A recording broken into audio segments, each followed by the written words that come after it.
Forever Soulless, and with me we have NVIDIA's Moonglade. How you doing? Good. How are you feeling? Very well, thank you. How'd your first match go? Went excellent. I won 2-0. Who'd you play? Smokey McPot, I think it is. Yeah, the name rings a bell actually. I think he's been to a few events. Yeah. He tried to 6-pull me with Mass Drones. 6-pull me with all his drones first game. Second game, he tried to do like a hidden expansion with roaches, but I killed him with Mass Juggling, so it was all good. So, some solid victories. A bit scary on this internet here, it's a little bit laggy. Yeah, it's a little bit laggy. How do you feel about the lag in the connection specifically here? Well, I came into it this time expecting it, so it's not a surprise, but it's unfortunate, especially with so many Zerg vs Zergs. It's actually a nightmare because you can't run from the beans like you would normally. Shuffle was saying something about that earlier, like you can't micro Zerglings against Hellions and lag. Yeah. Especially lag like this. Absolutely. So you're kind of forcing the roach bling all in. Yeah. Which brings me to my next question. How do you feel about the use of roaches in TVZ at the current metagame? We're seeing a lot of roach infester being, as opposed to the ling bling muter stuff.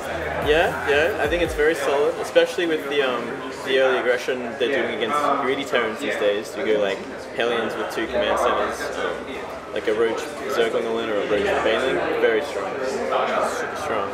And obviously you transition with that into like a mid-game with roaches. And yeah, I think it's definitely one answer to the whole greedy Terran problem that a lot of Zergs are facing these days. Yeah, like Dragon doing 3 command centers before he builds a barracks and stuff on ladder. Disgusting. You can't do anything about it. Yeah, you can't. It's really unless you're willing to go all in, but then he's got... It's a risk. Yeah. It's like a really big risk. Like you can lose and win the game right then. It's hard to find out because Marines shoot overlords, and that's the only way you're going to find out. So what shampoo do you use? Shampoo. Currently, I have been using this coconut shampoo that I found in the chemist. It fucking smells like coconut straight up. But I changed recently to some silky one. It like makes it more silky. It actually does look silky. Thank you. Well, see, I was wondering because you've just come back from Japan, so you've got like this real Sephiroth, like a Japanese sort of hairstyle happening. It's slightly different to the way it was in Korea last year, where you became the Prince of Persia Zerg. That's right. It's a bit more anime this time. Yeah, it's a little bit more anime. Yeah, well, Livy stars it up sometimes, and I get my inspirations from that. She's an amazing artist. I noticed that on her Twitter. She is really good. Yes. She's very talented. Would you say she's more talented than you? Yes. Are you just saying that because she's your lady friend, or are you saying that because you genuinely believe it? Tell me. I genuinely believe it. Okay. She's an amazing artist. Do you think that she'll be better than you at StarCraft Online? Absolutely. Are you just saying that? Maybe. Yeah, I knew you were just saying that. No. Warcraft 4. Yeah. So you've heard about the Warcraft 4 rumours milling about. They're making another RTS. I've heard some things about that. Yeah. Most interesting. Would you switch because you're actually originally a Warcraft 3 program? I guess it depends when it comes out. Yeah. Like if it's in like 5 years' time, yeah, I'll probably be sick of StarCraft by then. It's just kind of like how I was sick of Warcraft 3. Yeah. After 5 years, so I would probably make the change then, for sure. Especially I'm most interested to see what kind of storyline they pull out, because they completely fucked the storyline with the WoW. Yeah, exactly. They've actually like made all the main characters farmable and fucking items and stuff. Yeah, exactly. It's like retarded. They're like, oh yeah, Illidan's dead now. It's like, yeah. Oh cool. Yeah, not next week. He drops weapons and shit. Yeah, he drops his swords. It's like no one gets Illidan's swords but Illidan. That's the point. Yeah, and then there's like you get to kill Arthur's man, like farm Arthur's. Yeah, and they kill Deathwing. Yeah. Yeah, that's cool. And whatever else is coming out next, they get to farm that for items too. So. Like pandas, I think. Isn't it a crime to kill a panda? Wouldn't China have something against that? Yeah, I'm pretty sure it's pretty hard. Anyway, enough of that terrible game. So what my next question was going to be was Warcraft related, of course. Like, how do you feel your success in Warcraft 3 has reflected on your success in StarCraft? Do you feel a lot better about your StarCraft 3 than your Warcraft 3? Absolutely. Warcraft 3 was it was a lot harder even harder for Australians to really get noticed because there was massive latency issues, like 10 times worse than StarCraft 2. Like you barely play on America, but anywhere else you just can't. And even if you could, it's just hard to get noticed and get sent anywhere because sponsors weren't around back then. Yeah. So I was pretty happy with getting like 1 or 2 trips a year from like WCG. It was good times, and then of course there's tournaments in Australia. So I got a lot of experience from competition with that. So you lost to Docs that time.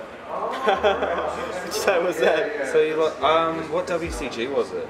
He beat me to Did he? He might have. Was it WCG? I don't know. He talks about it on a stream. That's like his claim to fame. Was it with like siege engines, like tanks? I think so. Yeah. Like tank drops or some crap. It was terrible. I think I remember it. In retrospect, it was really terrible. Old school. It was like it might have even been like Reign of Chaos times before the freezing. I forget. But he did beat me. Have you ever lived that down? Dude, I've had worse losses than that, man. I fucking, at WCG overseas, in San Francisco, I lost to like some dude who went invisible mortars. That's embarrassing. That's terrible. People were watching me too. Like all the players around me were watching me die to this fucking invisible mortars. And I'm just like, I'm so angry. For those of you who are watching and only really play StarCraft, it's kind of like, what would the equivalent be? It wouldn't be DT. Losing your base to borrowed banelings. Yeah. That's pretty hard.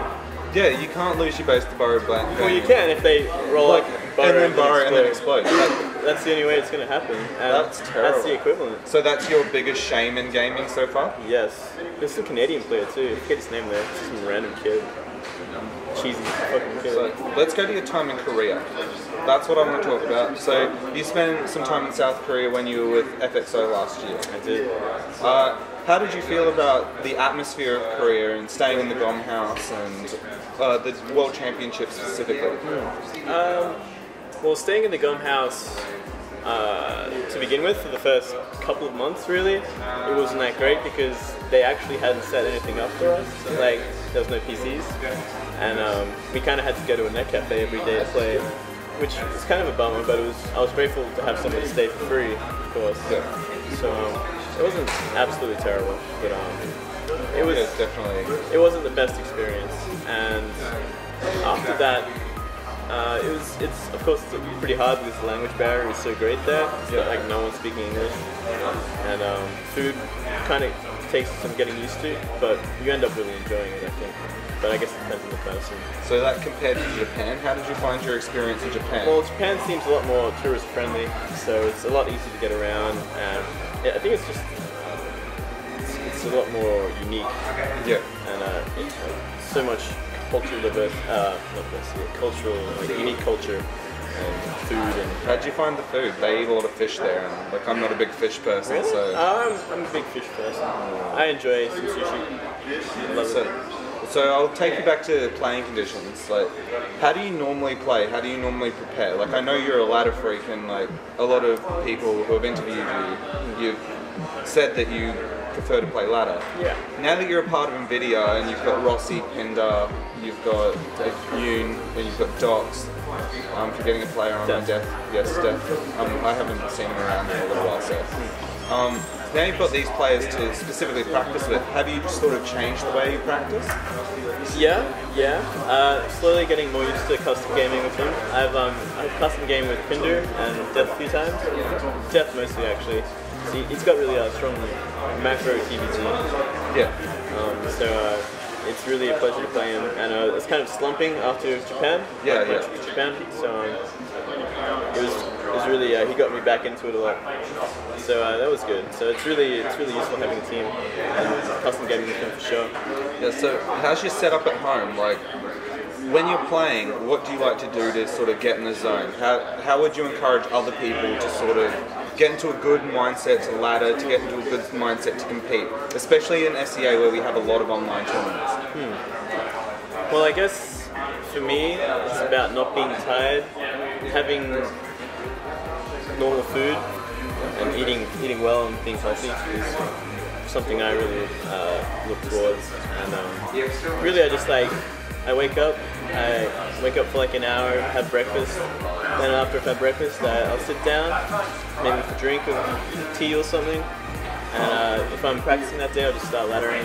I'll take a break. If I lose too many, I get angry or whatever. And, what does angry look like for you?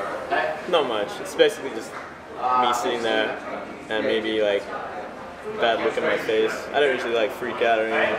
So can you give us a bad look into the camera just there? So Okay. like that. It's deathly look. And sometimes my face would go red. I don't know. Maybe. Have you ever like broken anything out of rage? Nah. I've never. I don't lash out. Oh, okay. So you're just like cool and calm at all times.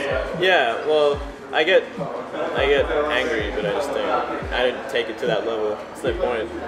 It's just like you gotta like take it. You gotta understand why you lost, and then kind of just deal with it. You lost the game, so you gotta understand it. You're heading to MLG this year. Which one? I have no idea about any of that really. I've heard like a plan like that to go to an international tournament. So we haven't really arranged anything or sorted anything out yet. So I guess we'll have to wait and see for later this year. So how are your sponsors lining up? Because I imagine having such a stacked lineup. So we've got Rossi and we've got Moonglade, like the two big juggernauts at the moment in the C scene, especially for Tower Zerg. So you're bound to be attracting some kind of attention. We've got other teams popping up like Carnage, and we've got other big teams getting sponsors. What does NVIDIA have for the future in terms of economic support? Will we be seeing salaried players in SEA anytime soon? I like that very much. I believe we do have sponsors, but I don't believe they have been announced yet. Okay, so, that's fair enough. We're going to have to wait for that. But yeah, it's looking very promising for MV, that's for sure. Excellent, excellent. So now a couple of personal questions. Alright. So, what does it feel like being naked as Andrew Pender? Actually, quite amazing. Really? Yeah. So, when you shower, what do you think about? Well, first thing I think of is like I wish I had a mirror in the shower, so I like to check that out. But you can just look down. Yeah, but it's not the same. You don't get the whole body. You don't get to see your face. Yeah, that's true. And that's an important part. And you kind of like need to weigh up whether you want to shave or not. Yeah. That's the biggest problem I have. What? You mean down there? Dude, have you seen me? I'm like, I should be Han Solo's sidekick. I'm not even kidding. Well, alright. Like I should be on X-Men and Blue. I'm not even joking. I am no Andrew Pender. Well, hey. Okay. I don't think about shaving. So if you were a Star Wars character, what would you be? Han Solo. So we'd be like bros? Yeah, we would be bros. That's pretty cool, man. I like that. But you'd be dogging me for Leia all the time. I wouldn't stand for that. You wouldn't stand for that? No, I'd understand, man. She was... That's and being Harrison Ford would be pretty cool too. Yeah, he would be. He's like the most badass man ever. He is pretty awesome, man. Yeah. Who's your favourite actor? Favorite actor? That's a tough one. I have someone in my head, but I can't think of who it is. What movies? I can't remember that. I know there's like someone that I've thought in the past, like that's my favorite actor. Yeah, like when the question's always asked to me, I choke. But when I ask it to other people, I'm like Tom Hanks. Wow. Tom Hanks, really? Yeah, man. Forrest Gump, Philadelphia, Saving Private Ryan, Castaway. You gotta say more. I don't want to say more. Alright, man. He's pretty good. I actually... Not recently, though. I'm a fan of Tom Cruise. I think he's a crazy fucker, for sure, with all this alien stuff. But as an actor in like Top Gun and like very charismatic. Vampire, what's it called? That vampire one he did with, what's his name? With Brad Pitt. I forget it. Okay, it doesn't even matter, it's Tom Cruise. But he's alright, I like him. And he's also pretty short, so I have something to relate to. So you can sympathise with him? Yeah, well not sympathise, just respect. Little guys do it too, man. So what are your plans for the future? Any trips to Korea in mind? I think that's a possibility, but it's not for certain. I mean, my last time in Korea wasn't fantastic, so I'm not rushing to get back there. But it is the best place to practice. And so definitely continuing your StarCraft career? That's the plan for now. keep with it, and yeah, try and win all these ACL tournaments and keep the money flying in. Yeah, well, I think that's all the time we have, and I'd love to keep you here all day, but you've got matches to play. So good luck, have fun, and thanks so much for joining me on this lovely leather couch. Anytime. This has been NVIDIA Moonglade.